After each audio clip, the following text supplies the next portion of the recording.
Hello, I'm concerned about IELTS and I thought I'd start making a few videos about IELTS. This is the test which is done by people who are non-native speakers who wish to prove that they can comfortably progress in Britain, often on an academic basis at school or at university. And if they're going to be applying to get a visa as well, they will need an IELTS test with a decent score. Either a general IELTS test or an academic IELTS test if they wish to take the top level of school, college and so on, or if they wish to go to university. And specifically, they will have to take an IELTS Academic V1. This is not something the British Council will tell you. The British Council is extremely vague on this because it wants to make as much money as it possibly can. This is a money-making machine. It's completely dodgy. It's completely inappropriate.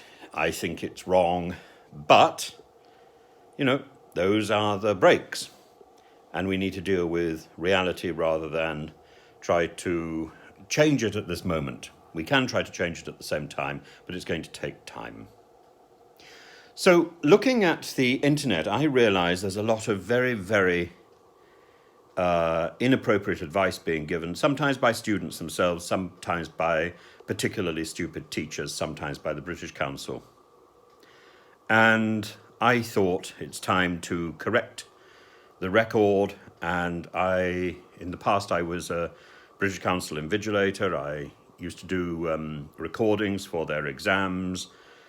And I've also written grammar books for teaching English. For the most part, we don't need a lot of grammar in English. If you're doing a lot of English grammar, it's because you're approaching it from the point of view of your original native language. How do you say this that you can say easily in Russian or in French in English? The answer is you often can't. You can say it much better in your native language. You have to find an English idiom or an English way of saying the same idea. You have to think in ideas rather than in snippets of language. And this is what is being tested in the IELTS. Can you think in English? That is really all that's being tested. If you can't think in English, then you are going to score an IELTS result of 4.5 to 6. If you can think in English, then you are going to be 7 to 9. And it's easy.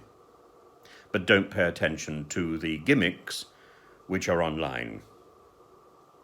I want to deal with two of those gimmicks today because I think they are so central and there's so much rubbish that's been written about them.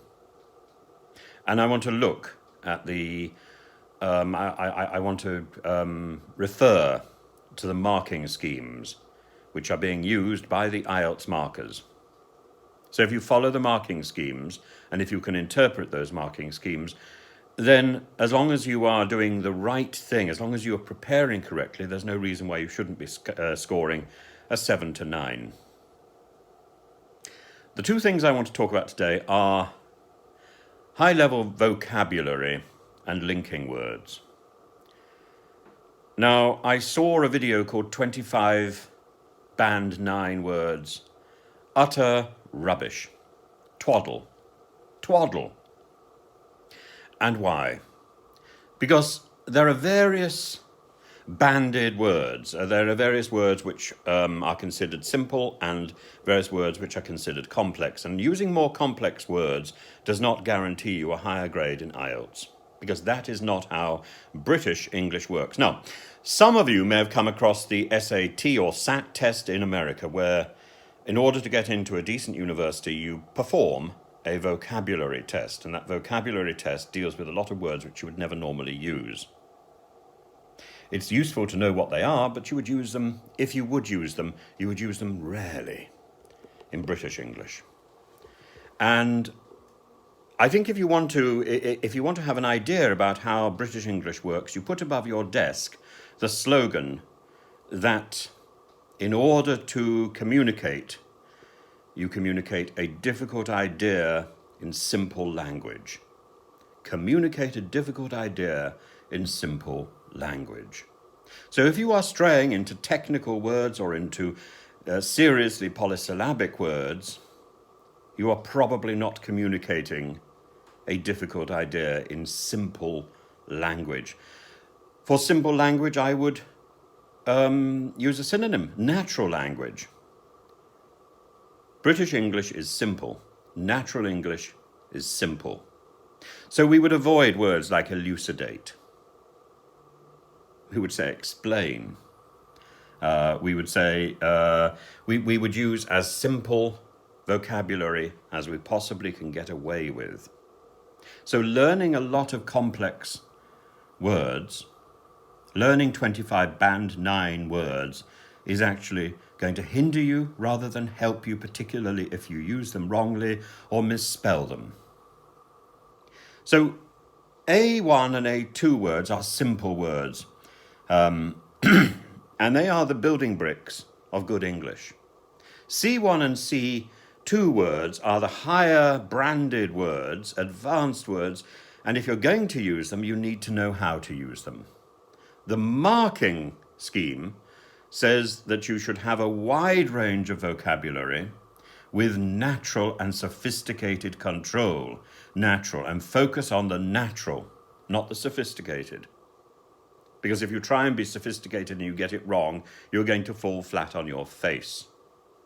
Attempt to use less common vocabulary but with some inaccuracy. That is what the marking scheme defines as band 6, and that is where you will fall if you misuse words, if you use words that you do not understand, if you use words to show off. Do not show off with your vocabulary. Show off with your natural English. Show off with your skill at understanding and explaining a complex idea in simple language.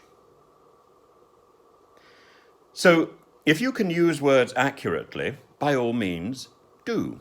But if you cannot, avoid them like the plague. Communicate your thoughts, not your range of vocabulary. It's not a show-off test. You use enough words to communicate what you want to say. Ease of understanding. Only use words you can spell.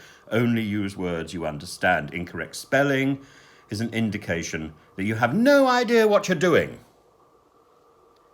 Simplify your vocabulary. And I would strongly suggest if you've been looking at the 25 band 9 words, just stop memorizing them. If you want to learn those words, go to a dictionary. Go and find words in the novels that you are currently reading and use those. Read a novel with a pencil. Underline words you like. Find out exactly what they mean. Remember the context so that you can reproduce that context in your essay or in your speaking. 25 band 9 words. Just learning those words is rubbish. You are marked on your ability to use words you can understand. And the same goes for linking words. Using a complex linking word and misusing it is going to lose you marks. The IELTS talks about natural linking. So not too formal. You don't want to have formal, complex linking words. Don't overuse linking words. In fact, in British English, we prefer shorter sentences, and we don't have so many linking words. And this idea of a keyword for every paragraph, which is something which is routinely taught in schools in GCSE, is again going down the wrong route. It leads to the inappropriate use of linking words. It leads to repetition. If you have used a word in the previous sentence and you want to use the same word again, then you are wrong. You are being repetitive. If, however, your repetition has a specific effect, then use it. But if, you notice I'm using if twice, but if your repetition is simply lazy, and because you don't have another word available, then don't use it. Use something simple. Avoid. Avoid like the plague. I've used that expression before. Avoid like the plague, the faulty, the mechanical, the sort of learnt words that you can get from other websites. So if you are going to use a linking word which is common, use it. The word because. So, therefore. These are good linking words, but don't use them too often. Use a word that is easily understood. Explain what you are talking about. Think of the concepts. Now, the other way in which you are going to ensure that you can get from band 7 to band 9 in IELTS is by reading. What should you read? Should you be reading the newspapers? Should you be reading technical books? Well, actually, you should be reading novels, because novels are the place where you are going to find the most useful and the widest variety of vocabulary in context. Should you be reading novels which are worthwhile? Should you be reading Dickens and Thomas Hardy and Jane Austen and Emily Bronte? No. You should read modern, trashy novels which use modern, trashy English. Or you should just simply talk to people.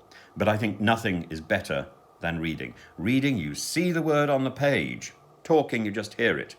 And you sometimes hear it from people who don't know what they're saying. Read, read, read. And if you've got some video games which use English routinely, they also will be of value. You need to get to the point where you are thinking in English. Anything you can do to help you think in English is good for the IELTS. So there we are. I'll try and do some more of these in the next few weeks.